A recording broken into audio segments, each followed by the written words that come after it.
Good evening, ladies and gentlemen. Welcome back to another NGS Season 8 Heroes of the Storm Ace and Ektar casting podcast. I'm Ektar. He's Ace. Welcome back, Ace, as always. Hi, thanks for having me on again, Ektar. This is exciting to be in the 2020 edition of the Ace and Ektar podcast. First cast of a brand new year. How was your New Year's? It's pretty good. It was, went over to a friend's house, and we basically had a Pokemon party New Year's. It was fantastic. Because we're 25 to 30 years old, and that's how it works. Thank you, Moist Weenus, for cheering the 69 bits and getting that noise in chat. Appreciate it so much. Nice. Yeah, I also was playing Pokemon during the New Year's. Fantastic. What a solid way to bring in New Year's. Yep. Another solid way to bring in the New Year's is some buffs, actually, to Ariel.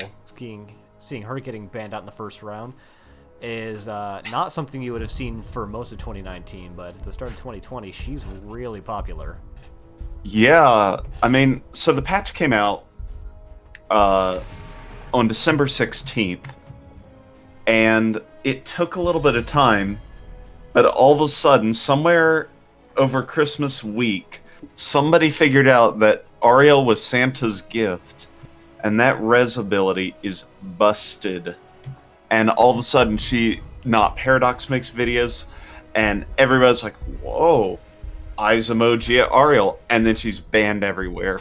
So, pretty good hero right now. Yep. Both teams opting to ban one healer and one tank. And Cloud and Mines opting for their first pick to get Johanna. They did win the coin toss. Chose the first pick. We had D-Shire and Tomb banned out, and then followed by Shrines and Cursed Hollow in that order. And Tass, though, taking us to Volskaya Foundry, not to be confused with Volskaya Industries, for our game number 1. You'd have to be playing an entirely different game to be on that map. Yes, you would. Got the ETC and Kel'Thas coming out. We do have the last-minute change on that Kel'Thas skin. Appreciate you, Crypt Digger. Yeah, wouldn't want to have any false skin bans coming around here today, or some real skin bans. Well, Ektar, I was about to say, think we should remind the teams about the train mount? Because I only messed it up in 2 out of the 3 games last night. I thought it was Nate in the first game and you in the second game. Yes, and then I couldn't have possibly messed it up because I was Lucio in the 3rd game. That's how it was. Yeah, yep. So, yeah, very sadly, the train mount, albeit amazing, is very buggy, and allowing Alex Straza Dragon form and others similar form changes to mount is a bit, don't do it. Also it allows Ana, who is banned out, to be mounted while still in aim down sights, and then dismount while still being in aim down sights. That's funny. That is kind of wild, not gonna lie. I can't believe it doesn't override that by just telling the player that they're mounted, but I'm sure I am not going to try and read into that any further. So, Kasia Stukov. I know you've been working with some Stukov lately. There's a lot of healer bans in this game. I'm interested to see who Tasla is going to end up going with. It is Lily. Someone let Lulu know that Lily's being played in this game. And, at Lulu. Yeah. Where she's over on Arrow's stream. I'm sorry, Nate. It's just too buggy. It cannot be allowed until it gets fixed. We've got an interesting bit of a change-up. I know Weenus is normally the consummate mage player for Clouded Minds, but we have Swing actually taking that position this time. I wonder if they're going to have a last-minute swap, or if this is just a new thing that they're working on. Yeah, and also interesting is really a double tank composition. Mal'Ganis kind of was theorized to be a soul laner because he's got a decent amount of self-sustain. Eve picked up. But, this is really a bulky composition here from Clouded Minds. So we'll see if the damage, which does now include Medivh of that Tass, though, can get through. Yeah, and Stukov is one of the highest throughput healers as well, and even Kasia is not the the squishiest of damage dealers, and Li Ming is, admittedly, but she should be far enough away from Greymane and Kael'thas most of the time that she can get her damage in relatively safely in theory, so I think the onus is really on Tass, though, to make their more engage-heavy composition work against the bulky pokey coming out from Clouded Mines. Bulky pokey is kind of... It's not dissimilar from what we do. A little bit of heroes swapping around. A little bit change priorities. There's only average-ish wave clear for Clouded Mines, where I think Tassos is really exceptional. Tass, so... Who is sticking the soul? Is it Greymane in the soul lane? It's then? the Greymane. Yeah, it's got to be Greymane. I have seen Medivh run in the soul lane, and against someone like Madness. Mal'Ganis, they might even be able to just get away with that and use Greymane so that they can take quicker camps. It's possible they might rotate that around. So I think I'm probably wrong, but I wouldn't mind seeing it. Yeah, I agree. All right, and we have spawning in on the left-hand side in the blue trunks, Clouded Mines, with Tiger JK playing the Mal'Ganis, with Star Knight playing the Stukov, Venus is playing Cassia, Zednum on the Johanna, and Swing Time is on the Li Ming. And in the red trunks, on the right side of Volskaya Foundry, we have that Tass, though. We have Himo Santiago on the Greymane, Rigor Mortis on the... What even skin is that? I do not recognize that at all. That's Lily's skin on a Zergling. That's an amazing combo.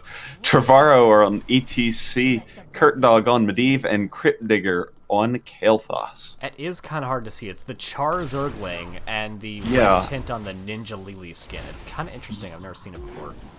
I like how well those synergies work together, but man, that was hard to see when I don't see Lily, don't see that Zergling skin, and yeah. Ooh, we've got a little bit of an interesting pickup coming from, oh god, I think I'm disconnecting. You sure are, but I'll keep this going. Zednum goes in, takes a bit of damage as this brawl continues here in the middle lane. Crypt Digger also doing okay, and the health bars just kind of will stabilize, and the esports is done, and we'll go ahead and split out to lanes. Are you going to be able to get back in this? Good question. Alrighty. I'm back for the time being. Alright, back for the time being. Let's look at some level ones. We do have Force Armor from Li Ming, so patching up some of the bulkiness issues. Thunderstroke from Cassia is pretty interesting. Everything else seems fairly normal on Clouded Mines. We do have Felon Fusion. Yeah, that's a for pickup. Yeah, that might indicate a Pyroblast later on for that 4% spell power. And everything else seems fairly okay. Himo Santiago taking a little bit of damage, but Kurt Dog is there in time to make sure that they can't actually secure the kill on that. Looking actually to try to engage with that forward portal, but only going to get maybe a stack or two, not going to get anything beyond that. But they did get their camp much quicker than Tass, though, who are only taking it now. Yeah, and Tasso's missing out on some soak in the upper two lanes, so not too much of an issue because we do see the XP still remains fairly equal, but definitely some breaks in the rotation early to try and get some of those stacks and ganks out. It's a really interesting lane arrangement coming out from Clouded Mines, having actually Cassia in the bottom lane for the solo, which I guess allows them to take that camp a little bit easier. Cassia does have way better camp damage than a Mal'Ganis would, but usually you have your tanky boy in the bot lane, and that's not really what they're opting for. Yeah, and Cassia can't beat Greymane in a soul lane, but neither of them has regeneration, and I think it'll just draw out in the long run, or in the short term. But Greymane does have an advantage once you go longer. A little bit of a gank in the middle lane on Zednum. Does not appear the D-shield's available. There it goes, just in time. Kurtdog tries to get the cheeky portal in for the Q for the kill, but does not get it. But that does force Zednum to hearth out, and that'll probably give first control over to the point to Tass, though. In going for that attempted gank in the mid lane, Tass, though, did give up the top lane, which means Clouded Mines was able to get their camp to win, so Tass, though, does have to go back and clear that camp second. So it does give Clouded Mines first position on this objective. It looks like Clouded Mines are giving up a Biotic emitter by it, though. And it has not really been snuffed out by them. Wingers is in the bot lane to get that XP, but a little bit of XP is probably not worth that hill camp. No, that hill camp actually gave like a third of a level of XP. That is a very non-insignificant, gotta bring those double negatives in, amount of XP. Tiger goes in with a little bit of a sleep on the Curt Dog, and position seems to be pretty good. Swing dealing a lot of damage with this triumvirate orb build that seems to be coming out. Santiago and Crypt Digger take a huge orb, and they're going to have to force a biotic. Oh my god! This could get lethal quickly if the members of Tass, though, do not watch out. We do have maybe the slightly earlier level 7 now coming in from... Never mind, it was actually by Clouded Mines who got it first by School to pick up that mid minion wave, and they've got 10 seconds or so with talents before their opponents do, and it allows them to chunk out a little bit of extra damage, especially with those Gleaming Orbs now having the ability to get those resets. Huge silence coming out, securing that kill out into Kel'Thas. Rigor Mortis just barely able to walk away, and Curt Dog saving Gramian's life there in the end. But that is first objective going over to Clouded Mines in a fairly convincing fashion. Yeah, they establish control on the point, use their bulky boys to ward off, basically just contain the chokes onto the point, and Swing got absolutely ridiculous Ming Orbs in with the Triumvirate to repetitively fire them off, and yeah, that was just a really... That's how the comp works for Clouded Mines. It's pretty good. What was that adjective there? Great and good put together to get grud. Alright. They did stay in the mid lane so that they can get the entirety of the front wall before going into the top and inting for that well, which they will get. They are actually in a kind of a fine position because they're not outnumbered until Trevorrow gets there just now. Let's see if they can make something happen with this 5v4 that they have, but with the unstoppable, Johanna's able to walk away, Tiger just walks downwards and is fine. It's still a 5v4, however, Curt Dog is back, it's really only a 4v4, as Li-Ming is still in the bottom lane, although we do see Tiger get put into a bit of a rough spot, not get taken down quite yet. That silence, once again coming up from Star Knight, makes it so that they can't continue that engagement, and yeah, having Li-Ming split out that whole time really worked for them. They're a half a level lead, and they're going to continue to expand on that lead as they pick up the XP in the mid lane. I'm pretty sure that sentence has not been said more than a few times before ever, though. Having Li-Ming split out really worked out for them? Yeah, to soak up XP. Yeah. That's something. So, yeah, you know, works out. It'll give them level 10s about a half, 3/4 level ahead of the other team. Yeah. And, I had a thought, totally lost it.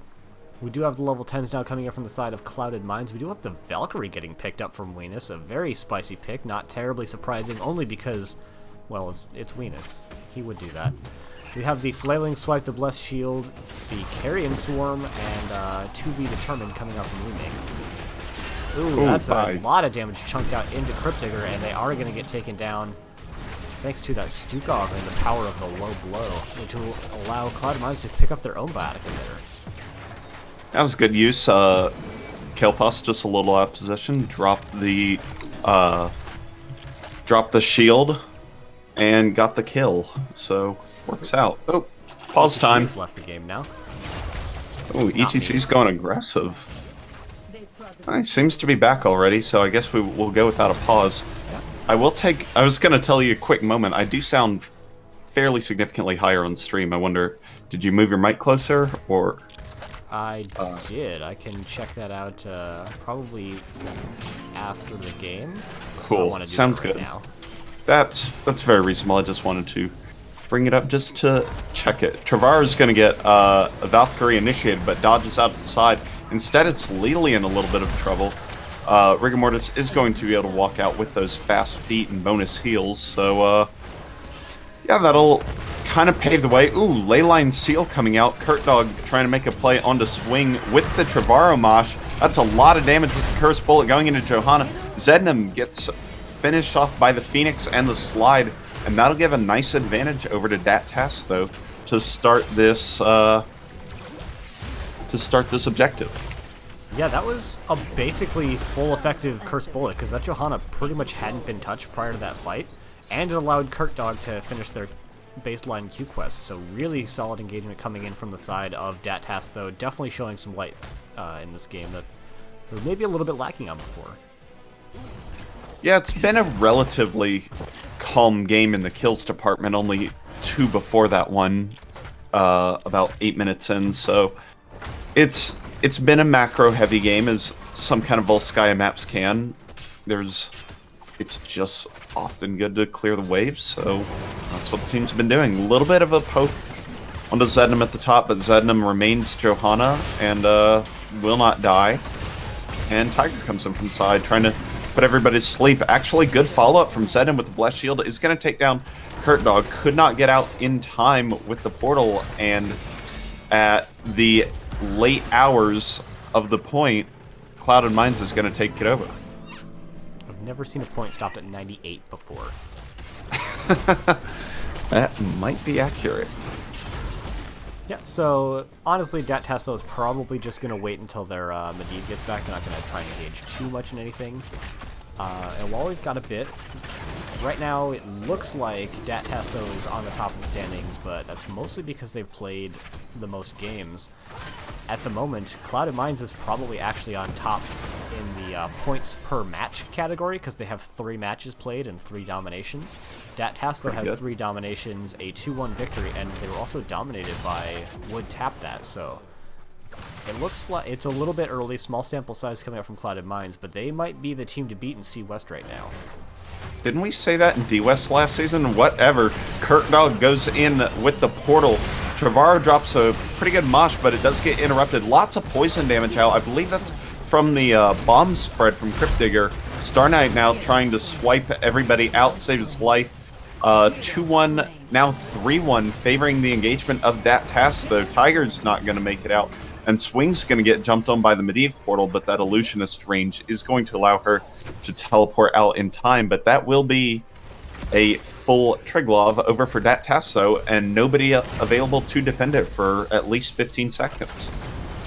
Yeah, definitely Tass, though, showing that maybe that they are the team, in fact, to beat Clouded Minds, as they're going to go ahead and take this top fort. Almost uncontested. Lu Ming can put some damage in, but even in the Triglav with its lumbering movements and giant hurtbox can avoid decently well if they just make that effort. Although, having done this, they might not be able to pick up the bottom well. They do have 2 heroes down there already, but the Triglav itself is not going to make it into the bot lane. Yeah, but I like the decision overall. They were pretty much guaranteed that fort with just a Triglav, so they're trying to already accelerate the race to 16 and try and make and do that. Nice. Oh, just miss on the Valkyrie.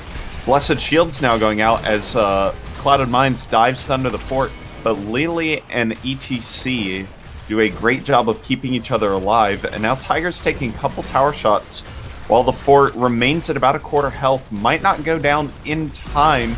Tiger, nice delay on the 3rd shot. On the 3rd swipe of those Fell Claws, and that'll confirm the kill on ETC, but they trade out their bottom fort, so... However, this does leave them in position to get a mitter, while their opponents can only take their opponent's camp. So definitely value for both teams, taking their opponent's fortification camp, but getting the biotic emitter, both teams losing a fort. However, I think I have a small preference for Tass' position at the end of the day, because they secured the bottom lane, which is where the next objective is going to be. Yeah, even though the item advantage, the emitter's better than the turret, and the kill on Clouded Minds side, I tend to agree with you. I think taking out that bottom fort really gives them both vision and a well advantage in the bottom lane that should pay them dividends coming up in the next objective. What do you think is better, 2 turrets or 1 emitter? Ooh, Crypt Digger in a bit of a rough position. Weena's looking for the first real good Valkyrie of this game. Shields up. Plus shield. Oh, nice time on that. Whiffs the mosh pit.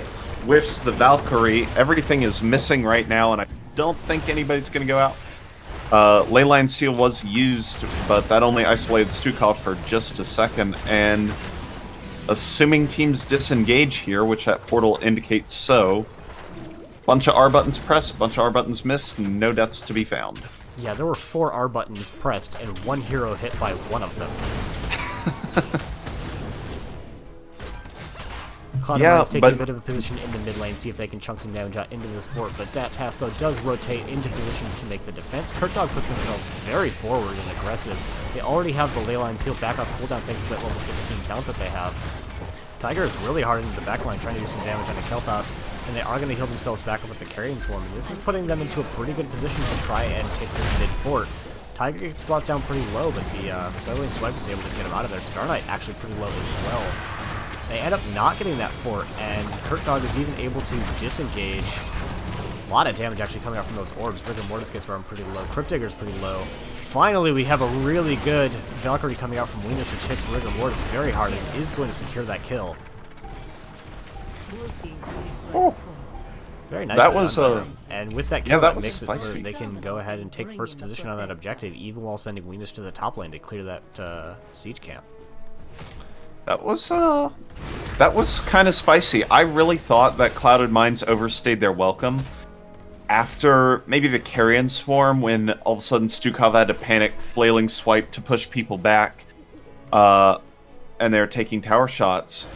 And then they counter-engage really well, so nice job there. Ooh, nice portal onto the point, taking advantage of seeing Weenus in the top lane.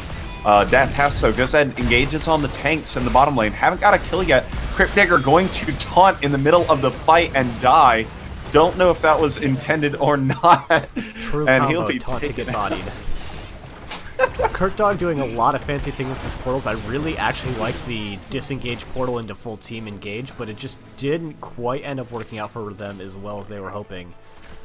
And that's a really good position now coming in for Clouded Minds. They can leave one on the point and do whatever else they want to on the rest of the map. Yeah, and they can do it safely this time. They don't have any worry about being engaged on, but I think they'll just grab a gunner and 5-push the bottom fort for sure, probably get the keep wall and maybe the keep. And they're dead for a few seconds. Yeah. Kale will be up and he does not have double flame strike. What is this build? I don't understand this. But I like 3 of those talent choices quite a bit. The rest of them I don't have a strong opinion on. that's fair enough. But importantly, it's not the double flame strike to burn down Punishers, and it's not percent damage. So it will allow Clouded Minds to walk in and confirm the bottom keep, and I think plus an additional well, that's all they'll get here. Yeah, I think trying to go for the mid keep or even go out through the mid keep wall would be a little bit too risky. But it looks like they're not 100% sure what they're doing right now. They did just pick up their level 20s so that they can still be aggressive out on the map, but they haven't decided where they're going to be for it. It looks like mid is the call, which makes a lot of sense. It's the next closest lane to where they were. And they're just trying to see what they can do, jockey for position. They're not trying to end, which I think a lot of teams maybe would be at this point, but they're just looking for damage, safe damage. Seems reasonable. Triglav does a lot of siege damage, and getting 2 keeps down is like exponentially better than 1. Ooh, I like the possibility of a mosh here as people pop out of the Triglav. Tiger goes in, drops the Fell Claws. They need to be careful of that Carrion Swarm. It's going to keep them alive. There's just chaos and confusion, but that Tasso does a good job of walking away from it. Yeah, ETC making the very smart decision to take just the long way around and not try to run back through Clouded Minds. He could have been punished very hard for that. Yeah, looking at the level 20s, do have the Seeker Swarm, the Controlled Chaos, Indestructible, Invulnerable, Indestructible, Temporal Flux, and we have Imprisoning Light, which I'd not seen picked up very often. Yeah, it's a rare talent on top of a rare Valkyrie, but it seems kind of neat, but it misses. Man, these orbs though, these Li Ming orbs are really starting to hurt. That 16 talent has really changed the dynamic of how that Tass though can position. Mid keep does go down, and Gravity Lapse isn't going to be followed up on, and it looks like they're just being poked to death by Swing here. Yeah. And she's just firing orbs all day. Yeah, and oh man, could you imagine if there's just a lot of things I'm seeing right now. Like, that Flame Strike hit 3 people, but it didn't get the 8% bonus damage, and it didn't put a living bomb onto anybody. There's just... Yeah, I'm curious. This does spam a lot of bombs, but I don't know the objective of it. Here comes Ooh, a that's a Mosh very engage. neat looking. Oh, that is so good. Well, missed the Johanna just Johanna. barely on the edge. But It it's actually still missed Johanna, but it's turning out actually pretty okay for Tass, though, as they did make the Stukov go down very quickly. Although the orbs are still causing a lot of damage. Zednam is trying to run away. They are still, in fact, Johanna, and they are able to run away. Tiger goes in for another engagement attempt, gets booped back by Trevorrow. And despite how really good, admittedly, that engagement looked from the start, it ended up turning out 1-for-1. Yeah, they got. I don't know if they stole. I think they stole the bio emitter from the Stukov, so that works out. Speaking of stealing, oh, here comes the Valkyrie, roots out the Lily at the end, but it looks like Kael'thas didn't get the memo to go through the portal fast enough and ends up getting taken out. Rigor Mortis going to go ahead and drop the dismount. I think that'll secure the team's escape. Yeah, Tiger looking for an engage, but they should be able to walk away from the rest of this. Yeah, he can only float at you ominously so fast. But catapult pressure has been building. We are fans of catapult pressure here, and that's something that, especially on this 4th objective, Dat Tasso is going to have to be very aware of, as it can just kind of end the game suddenly. Yeah, we do have Tass, though, being pretty diligent to clear out the building siege and catapult pressure in all the lanes, really, because they've got pressure right now in all the lanes. We do have the level 20s getting picked up, which we haven't mentioned from the side of Tass, though. We do have Medivh Cheats, another really interesting talent that I don't see picked up too often. We've got the Jug of 1 million cups. Pretty standard upgrade. We do have the Hunter's Blunderbuss, not going for the auto-concede talent of Unleash. The Rebirth, which, again, I don't see picked up very often. And the Death Mosh, which is one of the most common upgrades I see on level 20. And it's Mosh into uninterruptible Mosh. How good is that? Here comes a portal engage, and immediately Tiger goes ahead to the back line. And there's a lot of things that has to happen for Cloud Mines, but they're going to lose 3 almost immediately in 3 different locations. Kurtdog gets taken out. Greymane goes ahead and disengages, but this is just straight up game, as a Triglav is going to march directly onto Core and, yeah, punch it to death and take a 1-0 lead for Cloud Mines. Yeah, both teams had a very similar engagement style to that last fight. There was the Medivh portal to get the front line into Cloud Mines' back line. But at the same time, Tiger just kind of ran into Tastos' backline, and it was just frontline v backline on both teams. And, well, Cloud Mines had the tougher backline and the stronger frontline, so they were just kind of able to come out ahead in that last team fight. GG's, Yep. Well played to them. GG. Yeah, it seemed like that bulky poke composition did work out. The Mal'Ganis was able to pretty much, I mean, he's got, what does he have? 1 death for all the diving he did. Can't see the damage taken stat, Blizzard, please. But for all the diving he did, he only died once and distracted the backline enough where the backline of Dat Tasso couldn't really get the good hits off on the Li Ming and the Stukov that they needed to get. So a nice job there, especially by Tiger. All right, So confirmation that Tass, though, is going to want first pick, so let me figure out from Tiger. we're going next. We're going for game number 2. Yeah, that level 16 really kind of changed everything about this game, though. Li Ming had so many orbs, connect so many times after level 16. I believe it was 5-5 kills going in, and obviously it walked out 10-1 in kills post level 6. So I think I want to attribute that most to the Li Ming and the engagement style that it forced out of Dat Tass, though. Yeah, So, Li Ming could outrange and consistently get those orb resets, And Tass, though, just kind of didn't deal with it. On their comp isn't quite built for it either, because they either have to they've got a relatively squishy comp. They don't have a true bruiser. They've got Greymane, who is kind of just a ranged-ish assassin in the poke phase.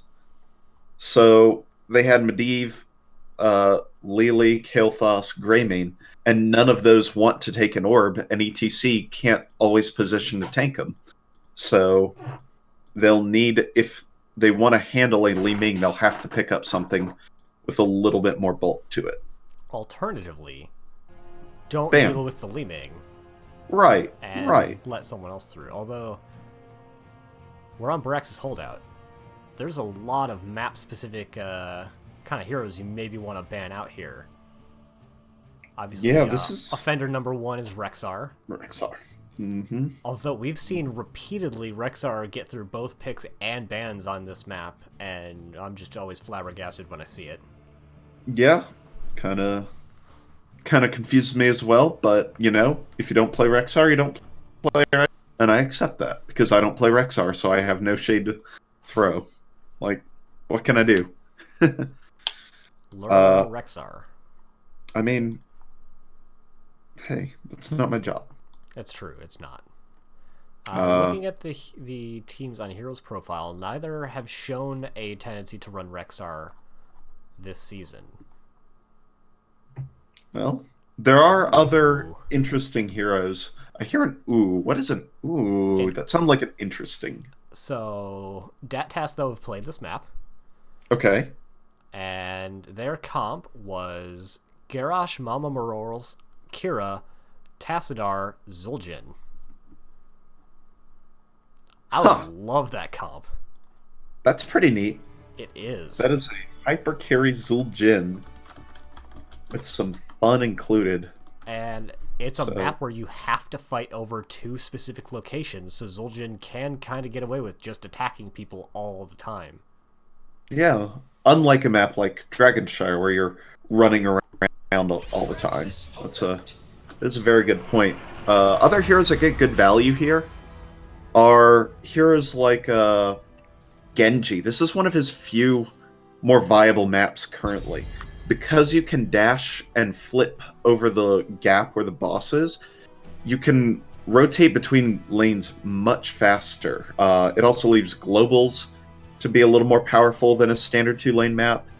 And really anybody with some advanced mobility, Maiev, Sylvanas, heroes like that. I was going to mention Big Daddy Deathwing, but he is getting first banned out from the side of Tass, though.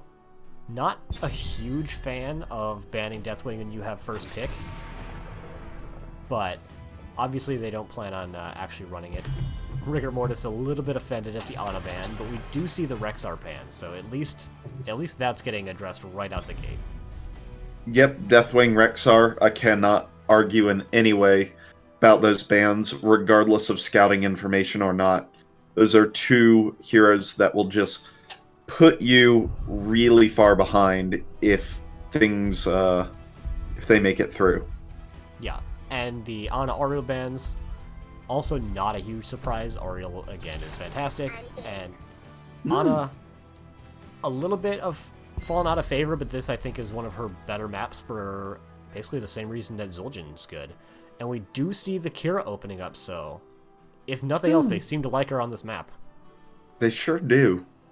What'd you say the comp was? Kira, a Zul'jin package, and Tassadar. So Tassadar's probably in the soul lane there.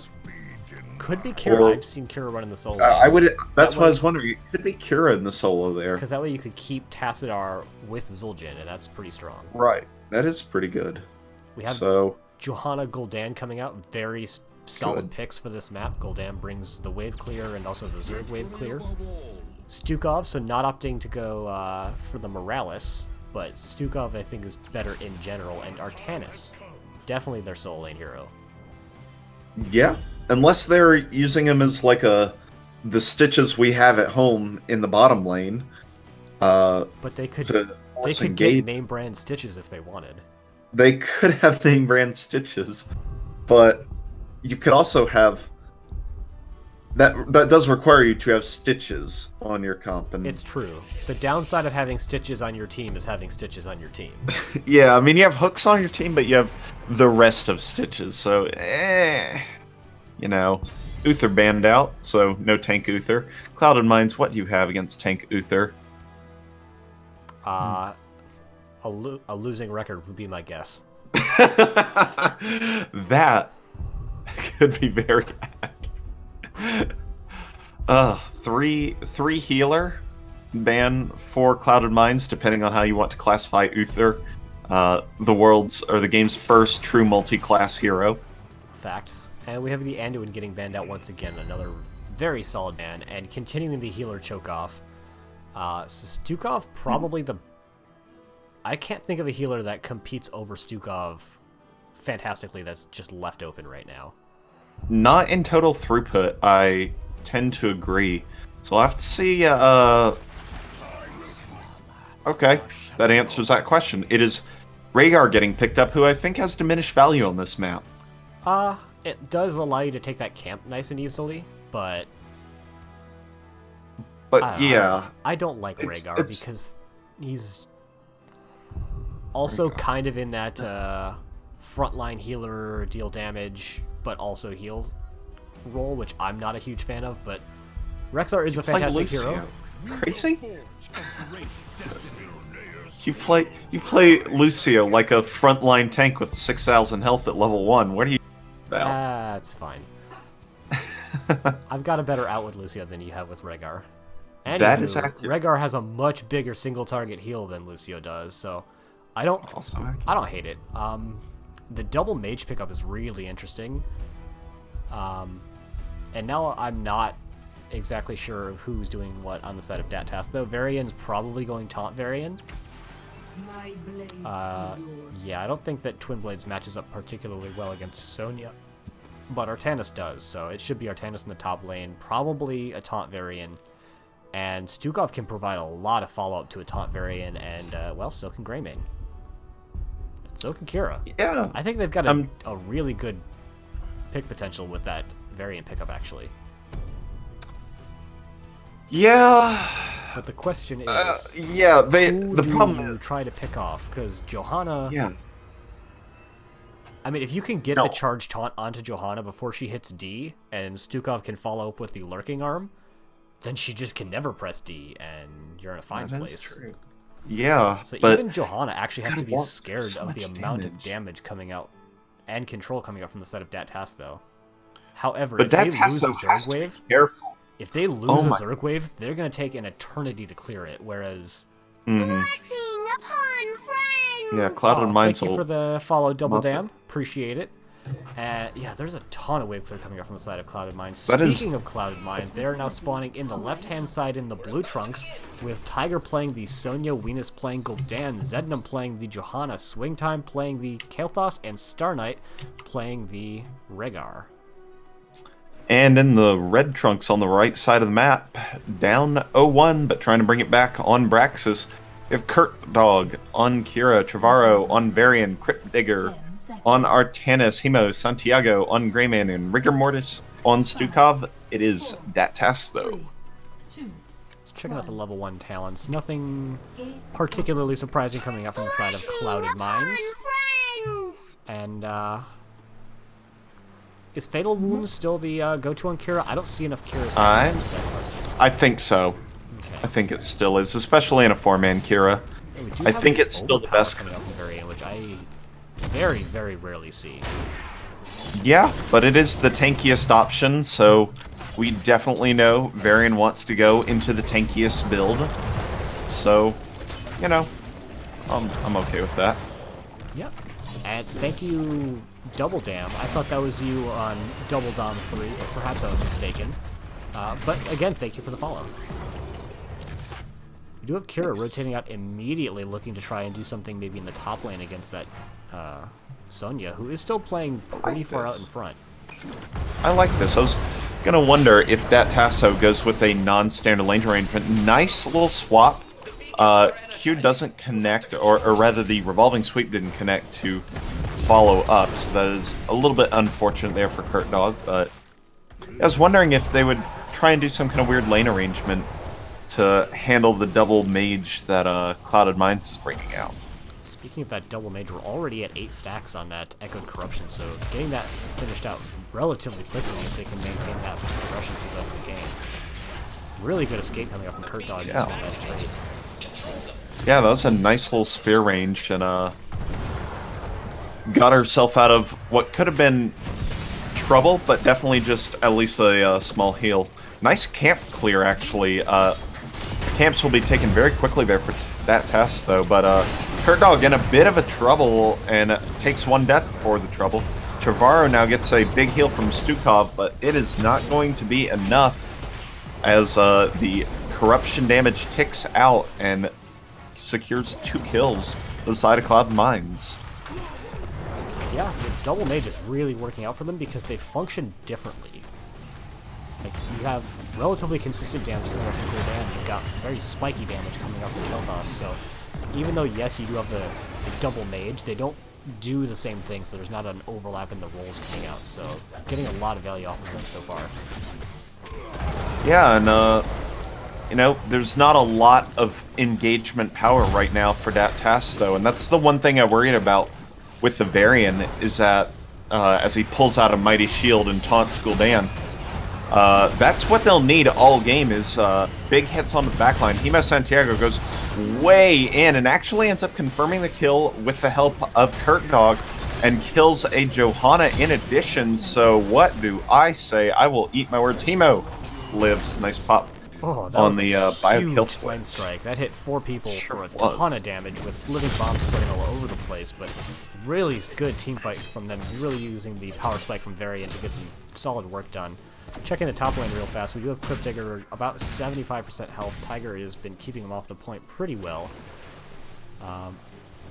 But yeah, it should favor our Tass for the most part. We do actually have a rotation coming up now, trying to get some damage into Tiger. They see it and avoid the gank attempt and are just able to walk away. We do have Trevorrow now taking some damage in the bottom lane, but they should be able to walk away pretty okay. Pretty okay is about how I would describe that health bar. Kurt Dog also looks a little less than pretty okay, as the trait was just a tiny bit too short, needed that unnerfed spear length to get out. That is a cool hearthing animation. Why have I not seen that before? Because people don't play Kira, and this is a new skin. That is, and by new we mean it's... Is it this event? Neither. Yes. Either way, Swing takes a bunch of damage as a 4v4 continues here in the bottom lane. Doesn't look like anybody's taking too much advantage other than Tiger taking the point up top and confirming a big Zerg wave here for him that will push into the top.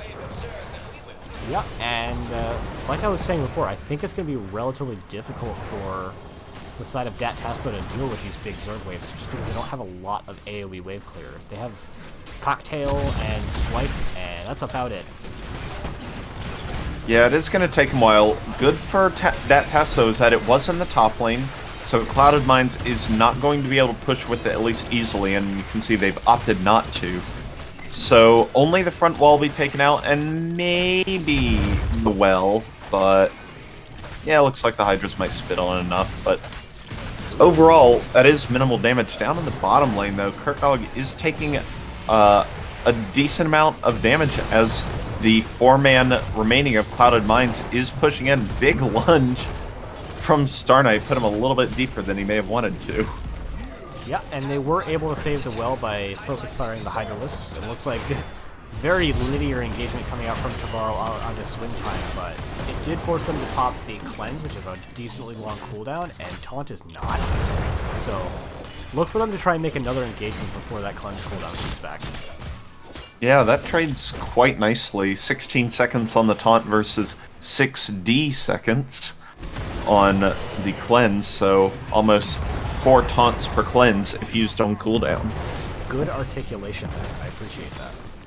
Taunts per cleanse is a unit that I will No, continue. 16 and 6D. Yes, that's also important, but I can't make sure it sounds like 60 and not 6D. It's very The English language is tough, man. Yeah. We do have the camp getting picked up in the bottom lane, which does favor Clouded Minds a little bit, because it's putting pressure out into this bottom fort. We do have Trevorrow coming in now to try and make the defense happen, going straight in towards Venus, but not enough follow-up there because Gul'dan is still still capturing the camp on the top lane, so they can try and make that Artanis lose a little bit less hard than Sony, who's been doing just work the top lane all game. Yeah, and also in the work department, every time that Tass has to rotate out, is kind of Trevorrow's gonna lurk around, ends up getting a taunt out, but it doesn't get followed up by the lurking arm fast enough to create a kill. Now Trevorrow's actually in a really bad spot, as he's gonna get slowed by both the Totem and the Johanna, but instead of counter engage with Kurtdog in the back, ends up coming out, and now Tiger flanks around the back, turning this back into a 5v4, and now Crypt Digger's gonna come in from the back line. No, he won't. He's gonna try and swing around. Kurtdog gonna use a little bit of invulnerability time to try and give his healer enough time to escape.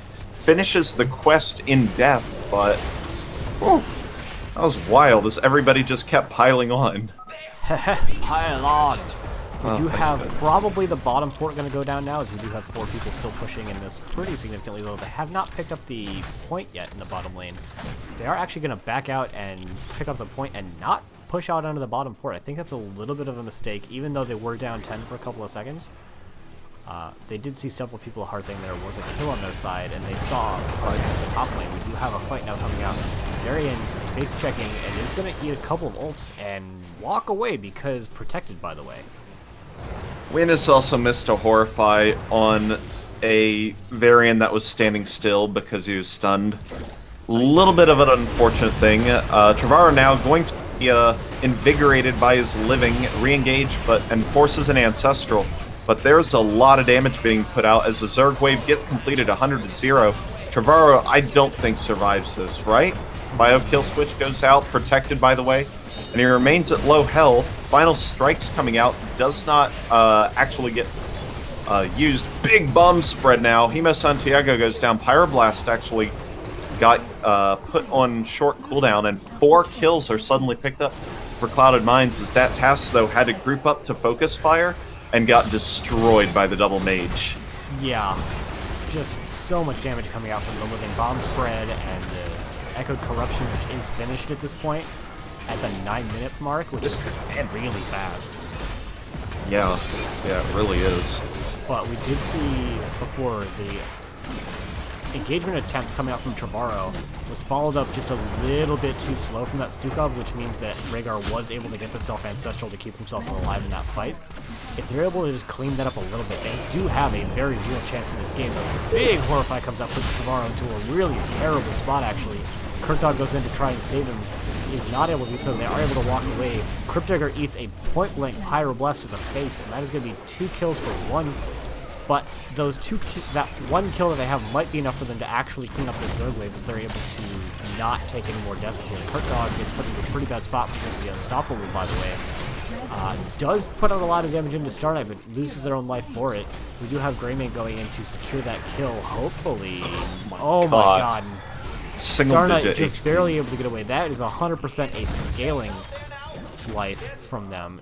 Were they at even levels, that would have been a very dead Rhaegar. Unfortunately for Tass, though, they were 2 levels behind and not able to continue on that. Tiger making a little bit of a cheeky play onto their opponent's bruiser camp, are going to have to walk away from that.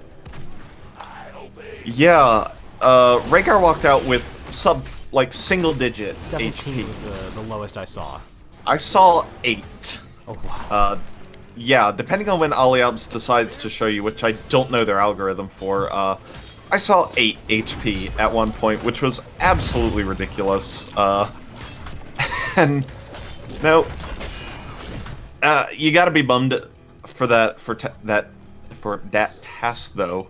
But they did survive. Here comes the engage. Coming in from Clouded Minds. They are going to at least take this camp. Kurtdog is saying, we want this camp, and Stukov agreeing, but that is going to be Stukov as the first one to go down. Kira is able to spin to win for just a little bit. but not spinning for long enough, and they're going to be the second one to go down. We did have the Curse Bullet come out on the Tiger for some pretty significant damage. However, Tomorrow taking way more than that from the Echoed Corruption. Just above that, we did have our Tass get chased down by Star Knight Zednam and Swing, and that is going to be Tiger finishing the kill out onto Varian. And I don't think that Kimo Santiago is going to make the 1v5 core defense here, so that should be game number 2 and the series going in favor of Clouded Minds. Yeah, we do have we have fast death timers, but with the double camp and the ability to just kill them to death, Clouded Minds will go ahead and confirm the game. And as Ektar said, grabs the series win, 3 more points, and stands atop of C West. Yep, 4 matches and 8 games played and 8 games won by them so far. So very well done by Clouded Minds so far this season. And they came out from D last season too. Yeah, they had a pretty commanding run through D last season, if I'm not mistaken. And yeah, but it's not like they've changed up their roster a whole lot. They're the same team that they were. They're just doing well in a higher division. So really, kudos to them for continuing to improve and get better. Those two terms are synonymous. Don't make fun of me. Wasn't planning on it, so yeah, we'll probably get an interview working with Tiger or some member of Clouded Minds headed up. But yeah, that game was dominated by wave clear and just the presence that the double mage comp had. That Tasso had no way to do damage without committing something into mage range. And that was a real problem for them. If they had gone maybe something like a Chromie or Nazmodan to do some counterpoke from even farther away, maybe that's what they do, or they have to commit really hard to dive, but they kind of just went with this mid-rangey comp and ended up getting beat pretty brutally. All right, we're going to hop up to the coin toss lobby and meet up with Tiger for our post-game interview. Sure. Congratulations, Tiger, on your 4th consecutive domination in this series. Oh, thank you. So how has the transition from Division D to Division C been going this season for y'all? Obviously, it's been going pretty well, but in your own words. Oh man, it's been really a dream. We expected to kind of be getting our butts kicked, and I think really that motivated us to really put in some extra work, and it's paying off, and we can't be more, we can't be happier. Obviously undefeated so far. So that was a really big win against a really, really good team. So we're elated. I mean, I'm really happy for the team that we're having success. Yeah, and congratulations. You're a very well-known team throughout the entirety of NGS. Everybody knows about Clouded Minds, especially your poster child Weenus. His face is literally all over everything that we do. So it's great to see you guys finding success here. Yeah, thanks. I believe they're around. I was looking through old VODs the other day, and I'm pretty sure I saw Clouded Minds in Season 2. Now, it wasn't the same group of people. They've gone through a couple changes, but it's a long-standing team. Yeah, we've been playing for many years together. I mean, I'm on the team with my sister's Swing, actually, so I've known her for my entire life. And the whole team, I mean, we go to BlizzCon together, we spend time together, and I think that has a lot to do with our success, is that we're all friends, and we've had some downtimes, of course, like everyone does. Right now we're on an upswing, so we just need to enjoy it, and it's great to be winning. Yeah. So looking at your game number 1, you're playing against a Medivh comp. How does Clouded Minds deal with that particular hero who really does shake up Heroes of the Storm anytime he's in a game? Yeah, I mean, Medivh, he's a special hero, and they got us that one time because they did the Medivh portal, and the ETC came in and was able to mosh us, and we recognized that before the game started. I think Zed pointed it out that that's what they were going to try to do. And we were like, no, it's not going to be a big deal. But then it was a big deal. So we just said, hey, let's make sure to stay split up so they can't ley line all of us and they can't mosh all of us. If they do get a mosh off, let's try to break that up right away.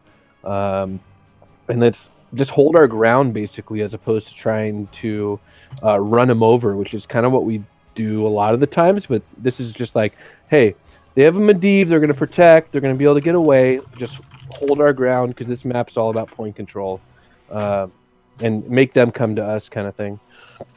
Yeah, you had a really interesting composition style where you had Johanna and Melganis, so you had like two real tanky boys to stand in front, but then you had Kasi and Li Ming to just throw things at them from way beyond Tass those engagement range, and Stukov just fits in there nicely to really keep the whole team really topped off, and it worked out very well for you. Most of the fights where Tass was trying to engage from a normal distance went very strongly in your favor. It was only when they were able to like parlay the portal power that they were able to take the really good team fights.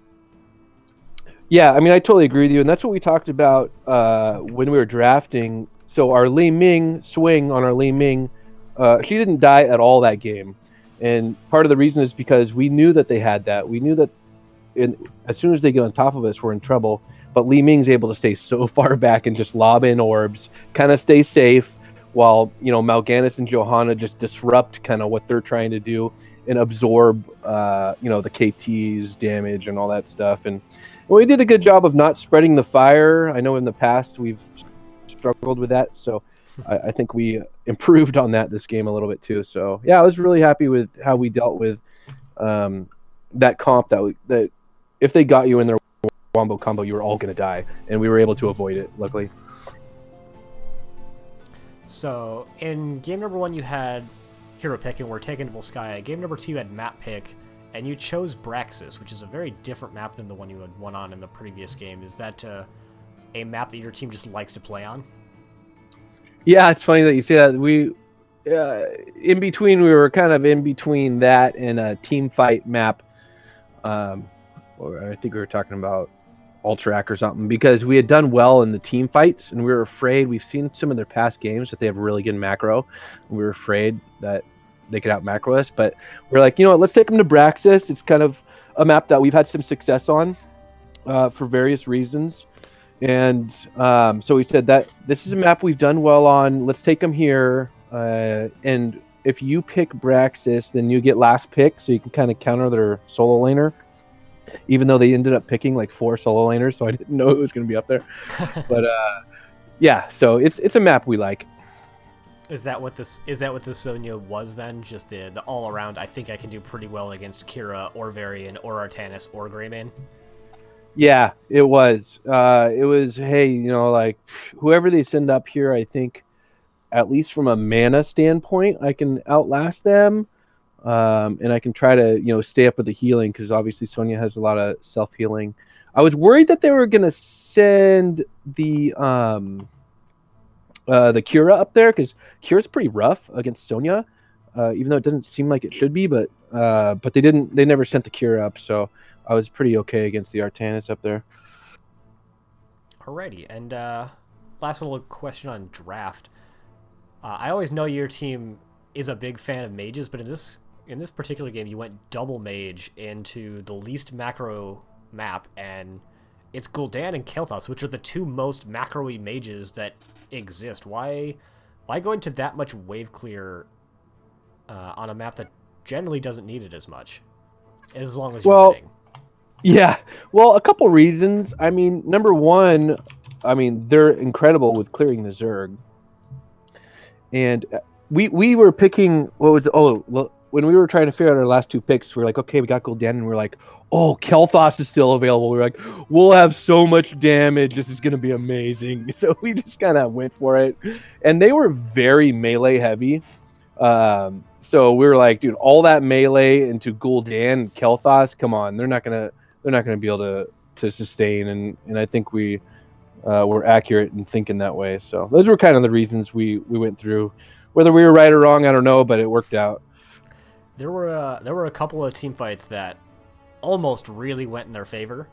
Unfortunately, I've been calling out their Stukov kind of a lot, but there was a team fight over the bottom lane just to the left of the point where Varian got a taunt onto it was Johanna. Zednam, yeah, on the Johanna, and the Lurking Arm came out just too late to stop the Iron Skin from coming out, and then there was another one where Varian got another taunt onto Rhaegar, and the Lurking Arm was just barely too late to stop the Self-Ancestral, and it's like, Yeah. Tass, though, almost had a couple of really fantastic team fights that could have really turned the game around, but because they weren't able to get those picks, the Double Mage was able to get their prolonged big AoE damage out, and it did end up working out really well for you guys. Yeah, and I mean that's a good point. I mean, Tass is a really good team, and this sometimes is a game of split seconds and inches. And we were fortunate enough to have that be in our favor on those team fights you're talking about, and it worked out. Yeah. And honestly, I'm looking forward to seeing you guys play again in the future, because I have no doubt you're both going to make playoffs and do great things going forward in the rest of the season. Hey, thanks. Yeah, we're excited to keep going and see what happens. All right, Ace, you got anything else? I'm good, man. You covered it all. Nice. Always Well, love to hear solid. that. So we're going to throw it over to you. Tiger, you got any shout-outs or anything you want to give to all of your 8 fans in Twitch chat right now? Yeah, Ace, Hector, thanks for coming in and casting for us. We really appreciate it. We love getting that. And you guys are really good casters, so that's fun. Thanks to Tass for a great game, great match. I mean, they're a strong team. We got lucky this time. I'm sure they're eager to play us again, so we'll probably see them in the playoffs. Props out to my team. Continued success. God bless you guys. This is a great start to the new year. Let's keep on rolling, guys. Alrighty, thank you for coming in. And Star Knight, if you're listening, I appreciated the eyeshadow last night. I really think that's should be a more everyday kind of look for you. Nice. All right, see you guys. Thanks. See ya. GG's. All right, and that is going to be doing it for us tonight, I think. Ace, do you got anything to say to all of our fans? We have fans? I mean, Nate was here earlier. So like I said, we have fans? Well, thanks. Thanks for watching.